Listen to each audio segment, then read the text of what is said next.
देखिए, अखिलेश यादव की बात सुन रहा था, वो कह रहे थे कि अगर आपको बागेश्वर बाबा की कथा करानी हो तो 50 लाख रुपए खर्च करने पड़ते हैं। गरीब आदमी तो हैसियत ही नहीं है उनसे कथा करवाने की। हम उनको निवेदन करना चाहेंगे आपकी अदालत के माध्यम से कि दक्षिणा हम लेते हैं, इसमें कोई संदेह नहीं, पर जितनी उन्होंने कही है उतनी अभी तक हमें मिली नहीं। उनसे हम कहेंगे कि उनकी श्रद्धा यदि जगे, हमारी कथा करवाएं।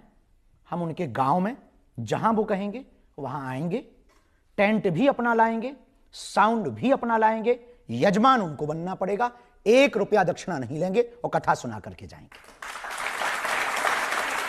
आदिवासियों की कथाएं, आदिवासी क्षेत्रों में जाकर के उनको यजमान बना करके अपने टेंट लगाकर, अपना साउंड लगा करके कथा की, ये इसका गुणगान नहीं उन्होंने आज तक किया। हमने आज दक्षिणा लेते हैं, हमारी 2 मजबूरी है, जिस कारण से, एक कैंसर हॉस्पिटल की मजबूरी, हमारा क्षेत्र बहुत पिछड़ा बिछड़ा है, वहां बहुत गरीबी है और लोग आस्था के नाम पर धर्मांतरण करते हैं वहां पर, तो हम चाहते हैं हम मंदिर बना करके नहीं, जीते जी अस्पताल बना करके मरे। दूसरा, अन्नपूर्णा भंडारा। यदि देखो, हमारे पिताजी तो मुख्यमंत्री नहीं थे, तो अब व्यवस्था चलानी है तो दक्षिणा तो लगेगी।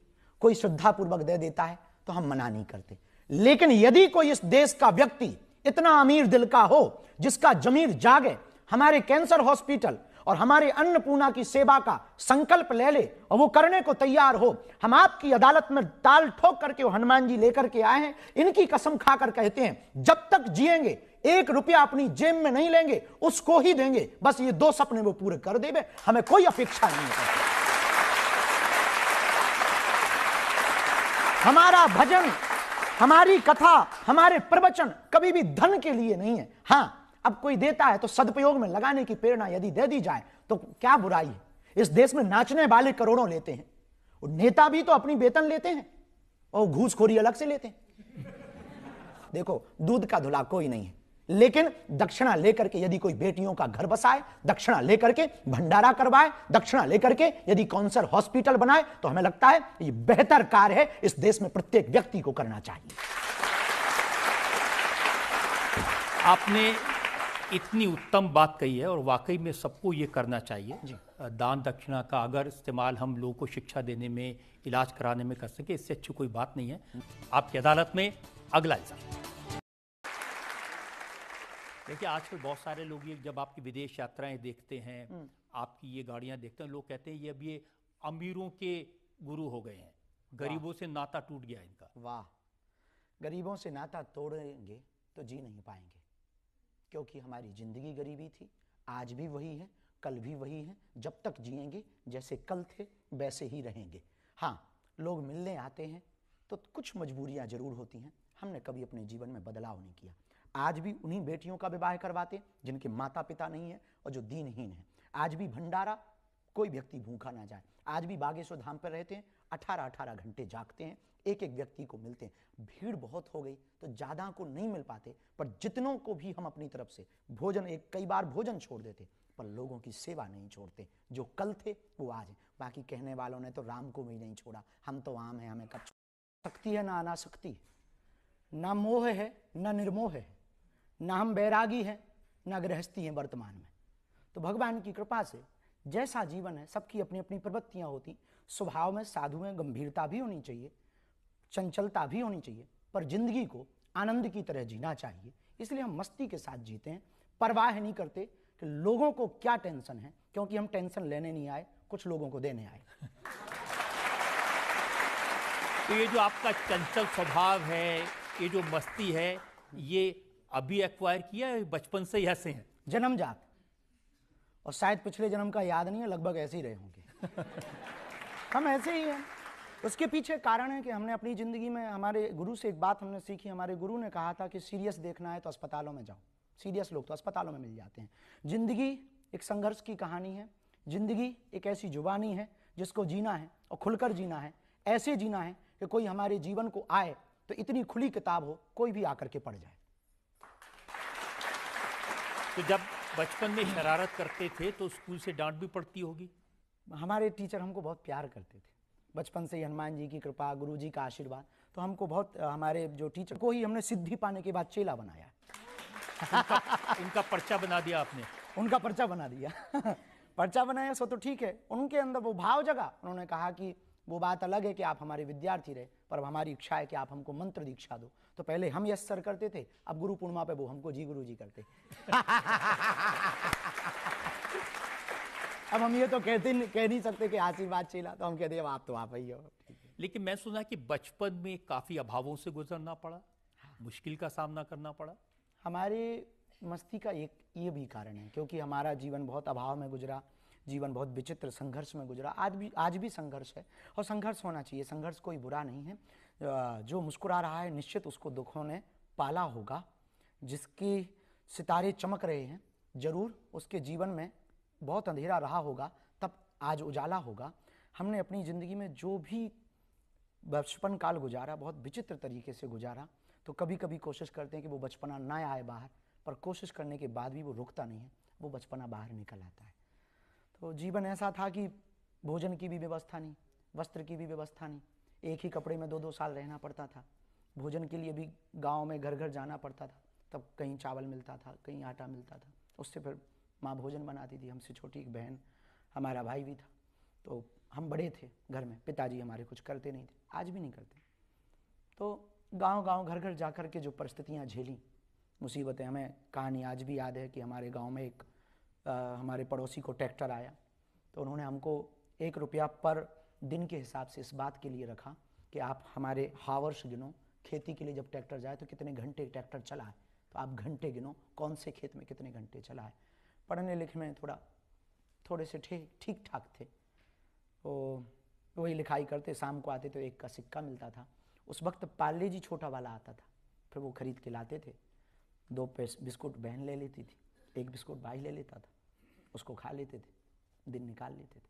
तो मेला बगल में खजुराहो है हमारे यहाँ, मेला लगता था, मेला में नहीं जा पाते थे, तो माँ से कहते थे बाकी बच्चे पपीरा लाए हैं, कोई डमरू लाए हैं, हमको भी जाना है। तो कोई उधार देता नहीं था, ले जाता नहीं था। तो ये जो जितने संघर्ष रहे, अंधेरी रातें नहीं, आज लोगों को जरूर चमकता हुआ दिखाई पड़ रहा बागेश्वर धाम, बागेश्वर बाबा, महंगे चार्टेड या गाड़ियाँ, पर जीवन में जितनी अंधेरी रातें हमने गुजारी उसको हम भूले नहीं। तो हमारा बचपना मरा नहीं, उसको दबाया गया, खुद से ही दबाया, किसी ने नहीं दबाया, हमने खुद को ही दबाया। भाई के लिए, बहन के लिए, माँ के लिए, समाज के लिए, हिंदुओं के लिए, हिंदुत्व के लिए। फिर अब जैसे ही यहाँ पहुँचे थोड़ा हौस आया, तो अब लगता है कभी कभी कि कोशिश करें कि वो दिन देख लें। कभी क्रिकेट खेलने का मन करता, कभी मौज मस्ती करने का मन करता, पर ऐसा कभी कोई कृत्य नहीं करते जिससे हिंदुओं को नीचा देखना पड़े। में जब आप गए थे तो प्रेसिडेंट से मिलने गए, वहाँ भी अंग्रेजी की दिक्कत थी, तो आपने उनका पर्चा निकाल दिया। हाँ, वहाँ के मॉरिशस में जब वहाँ के प्रधानमंत्री और राष्ट्रपति दोनों को मिले थे, और पहले तो ऐसे ही गए थे, फिर मन में मूड आया कि अपन को तो मिलना है। तो एक चेला थे, उन्होंने कहा कि गुरुजी आप आशीर्वाद दो, अच्छा रहेगा। हम तो फ्री है, ले चलो। पर वही दिमाग में था कि कैसे होगा। भगवान से प्रार्थना की, हनुमान जी से निवेदन किया कि अब आप कृपा करो, लाज रखो। तो गुरु महाराज से प्रार्थना की, प्रणाम किया, उन्होंने अद्भुत लाज रख दी। तो पहले तो 15 मिनट का टाइम उनके पीए ने बताया कि आपको 15 मिनट दिए गए, 15 मिनट, और आप संवाद करके जो भी विषय भारत की तरफ से, संस्कृति की तरफ से रखना हो आप रख दीजिए। हमने अपनी बात रखने के लिए जैसे ही पहुँचे तो उन्होंने पूछा, ट्रांसलेटर बीच में था कि ये पूछते क्या है। अपन ने पहले ही पर्चा बना के रख लिया, क्योंकि अपन हाथ होते पे बढ़िया सब इज्जत सम्मान चाहिए। तो हमने कहा मिले 15 मिनट, इतने में हलवा होगा। 15 मिनट में तो हमें यही समझ में आएगा कि बोल क्या रहे हैं। भाई हम क्या बोलेंगे, हमारी इंजन ही गर्म 1-1.5 घंटा में होता है। तो फिर हमने हनुमान जी का नाम लिया, अपने गुरु भगवान का, उन्होंने लाज रख दी सन्यासी बाबा ने। 2-4 बातें अपन ने संकेत में हिंट ली, और वो बहुत अद्भुत सटीक गई। तो जो ट्रांसलेटर था, हमने उससे कहा कि कह दो ऐसा ऐसा लफड़ा है और ऐसा ऐसा है, वो पर्चा बताने योग्य नहीं। जहाँ इतना बताया सोई वो अंग्रेजी में ही सबसे बोला सिक्योरिटी से, गो गो गो गो, और दरवाजा बंद करके ट्रांसलेटर हम वो तीनों 1.5 घंटे तक बैठे रहे। बढ़िया चाय पिलाई उन्होंने 2-2 बार, बढ़िया पानी। हमने मनी मन बब्बाजू से कहा जय बजरंग बली। जो ट्रांसलेटर था वो बड़ा खुश हुआ, बोले हमको पहली बार पता लगा हमारे साहब के इतने राज है। तो बहुत आनंद हुआ। ऐसी हनुमान जी ने के एक कल्चरल मिनिस्टर हैं शेख नयान, हम उनको भी मिले। हाँ, भारत में है दिक्कत भारत में लगता है कि हम मुसलमानों के विरोधी हैं, बल्कि जहां रियल वाले मुसलमान रहते हैं वो तो सब रेड कारपेट बिछा के हमारा स्वागत करते हैं। हाँ, क्योंकि हम आदमी बहुत अच्छे हैं। तब आप पढ़ने के लिए ऑक्सफोर्ड जाना चाहते हैं, पीएचडी करना चाहते हैं? सही खबर है। हमारा उद्देश्य है कि जीवन विद्यार्थी में ही रहना चाहिए, पढ़ते ही रहना चाहिए, और जो काम हम कर रहे हैं उस कार्य में हनुमान जी की कृपा और गुरु का प्रसाद तो है ही है। आने वाले दिनों में सब युवाओं को भी कहेंगे किसी भी उम्र में पढ़ाई की जा सकती है। तो किस विषय पर पीएचडी करेंगे आप? पीएचडी हमारा उद्देश्य है कि कैम्ब्रिज या ऑक्सफोर्ड यूनिवर्सिटी में हो और भूतों पर। ये सुनकर के आप बहुत हंसेंगे। एक विषय अभी शुरू हुआ है ऑक्सफोर्ड यूनिवर्सिटी में भी, कैम्ब्रिज में भी, और अमेरिका की भी बहुत सी यूनिवर्सिटियों में। एक विषय हुआ पैरानॉर्मल। पैरानॉर्मल नाम का एक सब्जेक्ट स्टार्ट हुआ है। पैरानॉर्मल मीन्स अदृश्य शक्तियां, भूतों के बारे में जानना। हमारा काम ही है भूत भगाना। इस देश में बहुत से लोग हमारे ऊपर उंगली उठाते हैं, इस देश में हमारे ऊपर बहुत से लोग लांछन लगाते हैं कि हम अंधविश्वास फैलाते हैं, और खास करके महाराष्ट्र में अंधश्रद्धा निर्मूलन समिति के कुछ सदस्यों ने हमारे ऊपर उंगली उठाई थी। तो उसी दिन हमने विचार कर लिया था, इसका हम प्रमाण पत्र भी लेकर देख लिया। तो फिर हम उन्हीं के आधार पर, अनुभव के आधार पर, जरूरी थोड़ी कि दारू पी करके ही पता किया जाए कि चढ़ती कैसी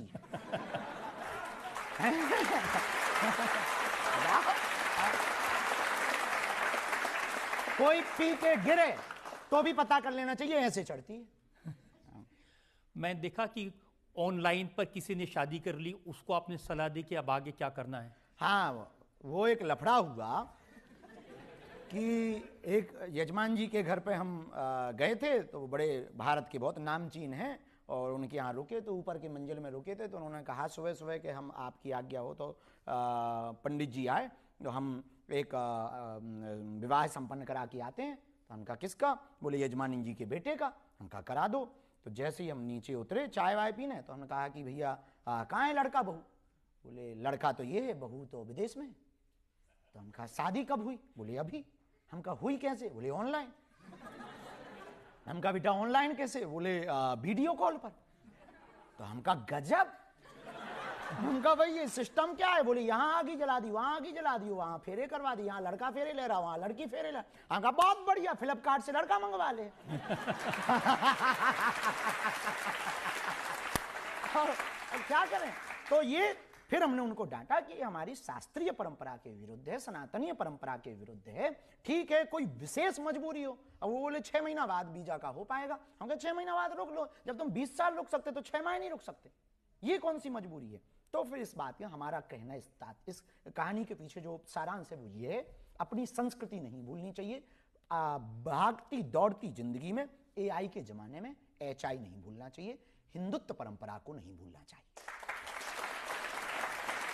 अब आपकी ऐसी बातें सुनते हैं ना तो फिर लड़कियां कहती हैं आप बहुत क्यूट हैं।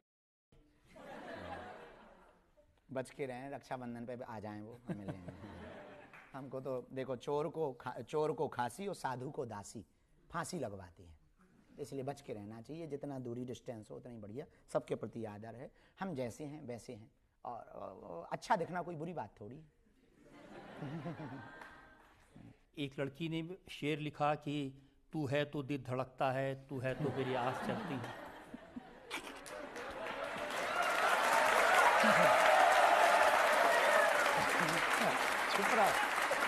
ये बहुत लफड़े चलते हैं, ये साइड के लफड़े हैं, चलते रहते हैं। लोग न जाने क्या क्या कहते रहते हैं, उन पे तो भगवान की बहुत दया है। और भगवान की दया है कि भगवान बचाए हैं और बचाए रखें, हमारी ऐसी बुद्धि रखें कि हमारे कारण, हनुमान जी से यही प्रार्थना है, सन्यासी बाबा से, हमारे कारण हिंदुओं को नीचा ना देखना पड़े, ऐसी हमारी बुद्धि भगवान बनाए रखें। लेकिन आप भी तो कहते हैं ना कि इन आंखों को आदत हो गई तुम्हारी। हाँ, उनके, हमने हनुमान जी को कहा, ये किसी लड़की के लिए नहीं कहा है। हाँ। अच्छा जी, इतने सारे जो शेर पढ़ते हैं वो सब हनुमान जी के लिए पढ़ते हैं आप? हाँ, हम तो उनसे ही प्यार करते हैं, अपने गुरु से हम बहुत प्रेम करते हैं, तो उनके लिए ही पढ़ देते हैं, और कोई बुराई भी नहीं। देखिए, इस देश में 2 लोग हैं जिनको जब भी कोई मिलता है तो पूछता है कि भाई आप शादी कब करोगे, एक सलमान खान और एक आप। नया जवाब ये है कि जल्दी ही हम आपको कार्ड थामेंगे, कार्ड ही देंगे। करनी तो है, कुछ सपने हैं जो जीते जी हम देखते हैं, सोते हुए नहीं।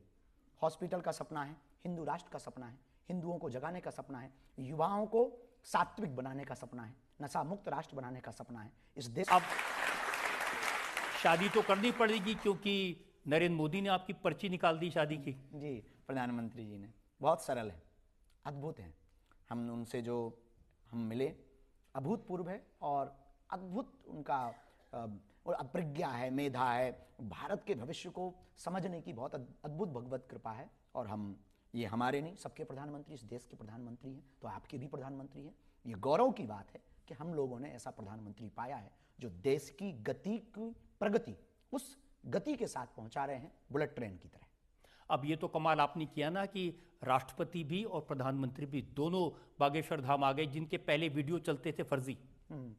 ये भगवान की कृपा है, बालाजी की। ये हमारा प्रभाव नहीं, ये हनुमान जी का प्रभाव है, उस भूमि का प्रभाव है, गड़ाग्राम की भूमि का प्रभाव, बुंदेलखंड का प्रभाव है, बागेश्वर हनुमान जी का प्रभाव है, और प्रधानमंत्री जी का भविष्य के प्रति एक बड़ा विजनरी जो है, उसके कारण ये सब संपन्न हो पाया है। और उसी के कारण ये सब हो पाया है कि बालाजी ने कृपा की। छोटे से गांव में 3 दिन के अंदर 23 फरवरी को प्रधानमंत्री जी आए कैंसर हॉस्पिटल के भूमि पूजन के लिए, 26 फरवरी को राष्ट्रपति, महामहिम राष्ट्रपति महोदया पहुंची बेटियों के विवाह के लिए। तो जो पुण्य के कार्य, जो सेवा के कार्य चल रहे हैं, तो उन कार्यों में बालाजी के दर्शन करने उनके प्रभाव से पहुंचे, हमारे नहीं। मुझे जाने, पिछली बार जब आपकी अदालत में आप आए थे तो मैंने आपको कहा था कि मोदी जी के फर्जी वीडियो चल रहे हैं बागेश्वर धाम आने के, अब रियल हो गए। लोग चला देते हैं, कुछ भी डाल देते हैं, हम तो बहुत परेशान हैं इन सब से। रोज तो हमारी शादी करवा देते हैं। और जनता मुझसे सवाल ले सकते हैं। मेरा आपसे ये प्रश्न है, पूरे देश का आपसे ये प्रश्न है कि आप कब शादी करेंगे और आपको क्या क्या क्वालिटीज एक लड़की में चाहिए। सर प्लीज बताइए, सब बहुत एक्साइटेड है। कार या बस खरीदनी हो तो क्वालिटी देखें, और विवाह एक संबंध है, और संबंध में क्वालिटी तो नहीं, संस्कार चाहिए हमें। क्वालिटी नहीं हम देखते, संस्कार देखते हैं।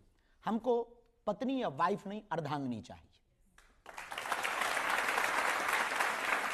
जो हमारी परंपराओं को लेके चले, हमारे माता पिता की सेवा करे। हम जो अपने माँ बाप की सेवा नहीं कर पाए वो करे, हमारे परंपराओं को लेकर के चले, हमारी साधना भजन मार्ग में बाधक नहीं, साधक बने।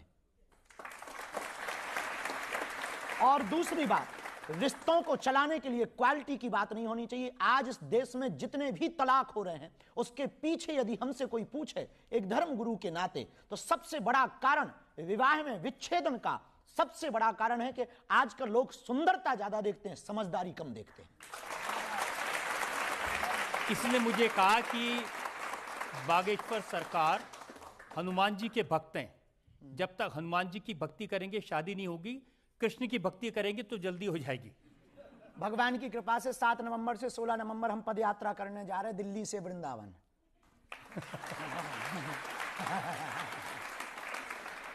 ये तो ठीक है, ऐसा नहीं है। साधना में, हनुमान जी की साधना में एक जगह ऐसा वर्णन मिला जो महापुरुषों से सुना, हम वो बता रहे हैं। हनुमान जी जब सिद्धियां पा रहे थे तो एक खम्मम जिले में दक्षिण में एक मंदिर है हनुमान जी का, जहां हनुमान जी पत्नी के साथ बैठे, सूर्यपुत्री सुवर्चला के साथ।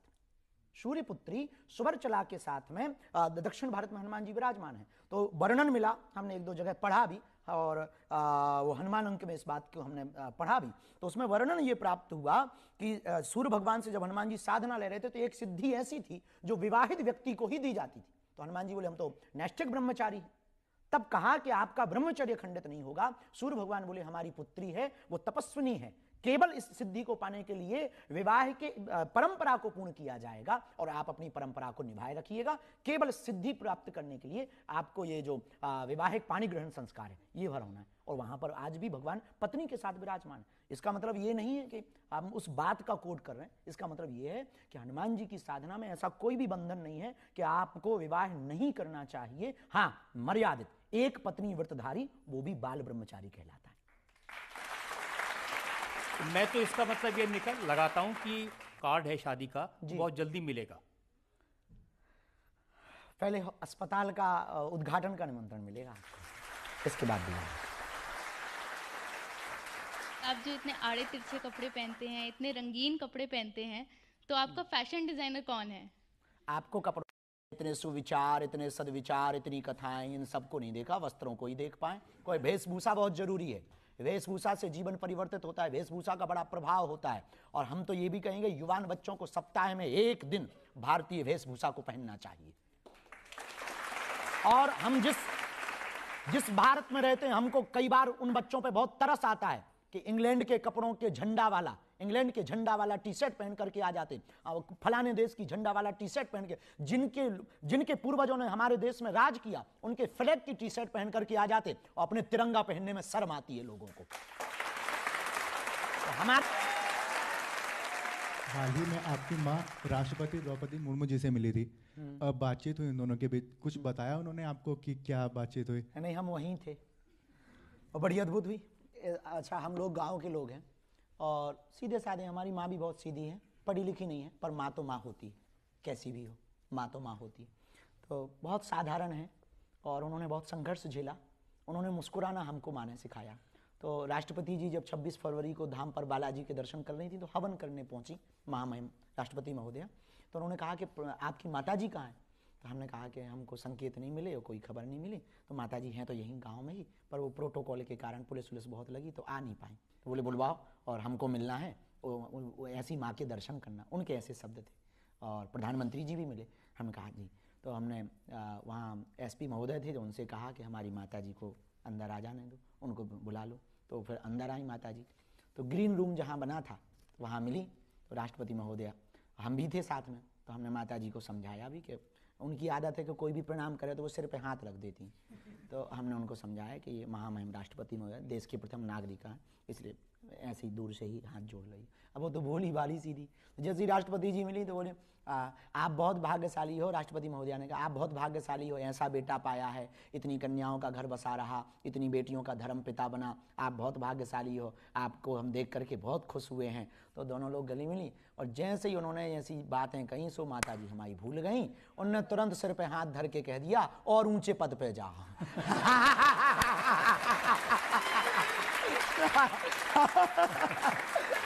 भैया हमने हाथ पकड़ो, हम का जो देश की प्रथम नागरिक है और इससे बड़ा ऊंचा पद कुछ नहीं होता है। अब माता आशीर्वाद रहने दो। ऐसी वो सीधी सादी है। आरोप है, आप कहते हैं कि भारत बटा, हिंदू घटा, हिंदू डर गया, हिंदू को डराया जा रहा है। कौन डरा रहा है?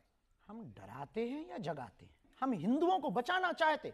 6 राज्यों में अल्पसंख्यक हो गए हिंदू, बेटियों को काटा जा रहा, चुप है हिंदू। हिंदुओं पर अत्याचार लगातार हो रहा है, रामचरितमानस को जला रहे, वो भी हिंदू है, लेकिन अहित हिंदू का हो रहा। हमें अपने ही देश में, अपने ही राम के राज्य में, अपने ही राष्ट्र में राम की लड़ाई के लिए 500 साल लड़ना पड़ा। और आप कह रहे हैं कि हम हिंदुओं को डरा रहे हैं। 22% था पाकिस्तान में हिंदू, 2% बचा। Mauritius, Suriname, Fiji, Indonesia, Cambodia, Bhutan, लगातार हिंदू घट रहा। आपके भारत में ही पश्चिम बंगाल में पलायन पर मजबूर है हिंदू और सब चुप हैं। आपके भारत में ही मेघालय, त्रिपुरा, असम, मणिपुर 96 से जल रहा है। 96 से हिंदुओं की हालत बदतर है। और गांव में आप देख लीजिए, हमारे मध्य प्रदेश, छत्तीसगढ़, उत्तर प्रदेश के गांव जहां पर ट्राइबल एरिया है, वहां पर हिंदुओं का धर्मांतरण हो रहा, हिंदू घट रहा है। और हम कह रहे हैं कि हम हिंदुओं को नाम पर डराते हैं। डरा नहीं रहे, हम जगा रहे हैं।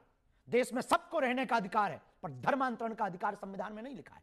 धर्मांतरण एक सबसे बड़ा इस देश में स्कैम है। छांगुर नाम के बाबा का नाम सुना आप ही लोगों ने न्यूज सुनाई, दिखाई हमें, वो क्या है? वो बचा रहा था हिंदुओं को। वो हिंदुओं को हालत क्या कर रहा था? एक छांगुर बाबा आया, 4000 हिंदुओं को मुसलमान बना गया। और हम हिंदू को बचा लें तो हम इस देश में द्रोही होते, हम इस देश में धमकी देने वाले हो जाते, हम इस देश में दंगा फैलाने वाले हो जाते। हम पर आरोप लगाए जाते हैं कि बाबा अमीर है, हम पर आरोप लगाए जाते हैं कि बाबा ऐसा है, हम पर आरोप लगाए जाते हैं बाबा ऐसा है, बाबा तो फलानी पार्टी का है, हम पर आरोप लगाए जाते हैं, धमकियां दी जाती हैं। परिवार नहीं हमारा निकल पाता। आप कहते हैं हम डराते हैं? हमारे घर पर 3 बार हमले हुए, खुद पर जीवन में 6 बार हमले हुए। इन आरोपों से सिद्ध होता है कि इस देश में हिंदुत्व की बात करना गुनाह है। लेकिन एक बात हम कह दें, आई एम फाइटर, मरते दम तक हम लड़ेंगे हिंदुओं के लिए। मैं इस देश में सिपाही बन करके आया हूं हिंदुत्व के लिए, मरते दम तक लड़ूंगा। लोगों के मार्गदर्शक बने रहेंगे। ईश्वर उन्हें लंबी आयु दे और शक्ति दे ये काम करने के लिए। इस प्रार्थना के साथ आज का शो यहीं खत्म।